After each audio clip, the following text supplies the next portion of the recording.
बॉलीवुड के दिलचस्प खबरों के लिए इस बेल को प्रेस कीजिए ताकि हम आप तक खबरें पहुंचा सकें।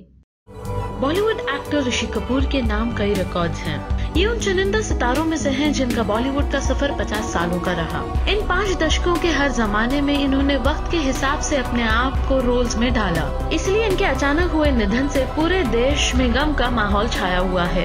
ये हमेशा चाहते थे कि उन्हें इनके काम के लिए याद रखा जाए, इसलिए हम आपके लिए लेकर आए हैं ये खास फीचर जिसमें हम उनके फिल्मी करियर का सत्कार करेंगे। ये है उनके 50 साल के लंबे फिल्मी सफर का एक लेखा जोखा।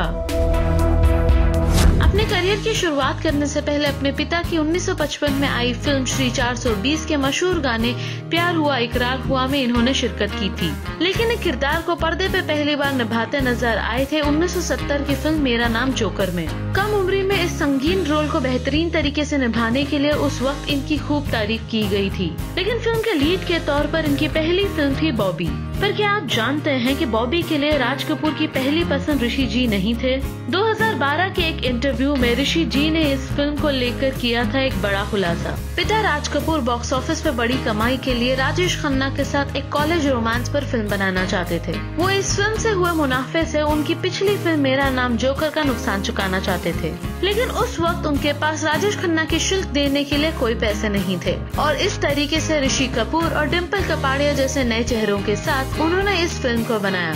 इस फिल्म की कामयाबी ने उस वक्त इतिहास रच दिया था, लेकिन पहली फिल्म की कामयाबी के बाद उस दशक में ऐसी कोई बड़ी कामयाबी इनके हाथ नहीं लगी। इन्होंने एक के बाद एक रफू चक्कर, लैला मजनू, हम किसी से कम नहीं, जहरीला इंसान और दूसरा आदमी जैसे फिल्में की, लेकिन इन फिल्मों ने कोई खास कमाल नहीं दिखाया। हालांकि उस दौरान उन्होंने कभी कभी और अमर अकबर एंथनी जैसी मल्टी स्टारर हिट फिल्में भी की, लेकिन वो 80 का दशक था जिसमें ऋषि जी ने अपने सफर की सबसे यादगार फिल्में दी। 1980 में आई कर्ज उस वक्त बॉक्स ऑफिस पे कुछ खास कमाल तो नहीं कर पाई, लेकिन सिनेमा के इतिहास में हमेशा हमेशा के लिए शामिल हो गई। इसके बाद प्रेम रोग, कूली, सागर और चांदनी जैसी इनकी कई बेहतरीन फिल्मों ने देश के सबसे बेहतरीन कलाकारों में इनका नाम शुमार कर दिया।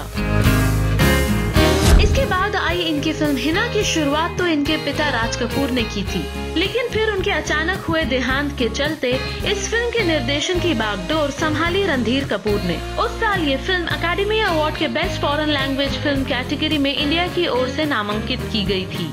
90 के ही दशक में आई दामिनी और प्रेमगंत ने भी सबका काफी ध्यान बटोरा, लेकिन साल 2000 के बाद इनके करियर में एक नया अध्याय शुरू हो गया। अब वो कैरेक्टर रोल्स में भी नजर आने लगे थे। हम तुम, फना और नमस्ते लंदन जैसी फिल्मों में एक प्यारे पिता के किरदार में ये काफी पसंद किए जा रहे थे। नई पीढ़ी इनके इस अंदाज की कायल हो गई थी। लव बाय चांस, लव आजकल और दिल्ली 6 जैसी फिल्मों में इनके सपोर्टिंग रोल्स को भी खूब सराहा गया। लेकिन 2010 से 2020 का दशक इनके करियर का सबसे कामयाब और बेहतरीन वक्त था।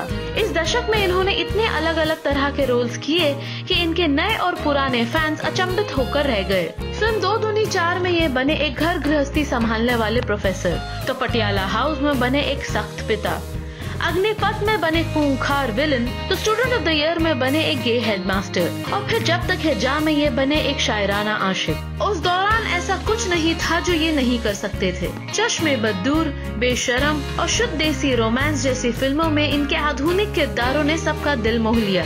तो कपूर एंड सन्स में शरारती दादाजी और 102 नॉट आउट में एक खूबसूरत ज़ईफ जैसे किरदारों में इन्होंने अपने हुनर को एक बार फिर साबित किया। फिल्म मंटो में एक लालची फिल्म प्रोड्यूसर और फिल्म मुल्क में एक सच्चा ईमानदार मुसलमान, इन्होंने फिल्म दर फिल्म सभी को हर बार हैरान किया। नेटफ्लिक्स की फिल्म राजमा चावल से डिजिटल मीडिया की दुनिया में इन्होंने अपना पहला कदम रखा था। झूठा कहीं का और द बॉडी इनकी आखिरी 2 फिल्में साबित हुई जो 2019 में रिलीज हुई थी। हालांकि साल 2020 के लिए इन्होंने 2 बड़ी फिल्में साइन भी की थी। शर्मा जी नमकीन में वो जूही चावला के साथ नजर आने वाले थे और हॉलीवुड फिल्म द इंटर्न के रीमेक में दीपिका पादुकोण के साथ काम करने वाले थे, लेकिन किसे पता था कि हम उन्हें बड़े पर्दे पे फिर कभी नहीं देख पाएंगे। ऋषि जी अपने 50 साल के फिल्मी करियर के दौरान हर जमाने में अपनी फिल्मों के जरिए सभी से जुड़े रहे। हर जमाने में इन्होंने अपने आप को एक नए तौर पे पेश कर सभी का मन मोह लिया। आपने इस दुनिया को वक्त से पहले ही अलविदा कह दिया, लेकिन आपके चाहने वाले आपकी काम की सराहना हमेशा करते रहेंगे।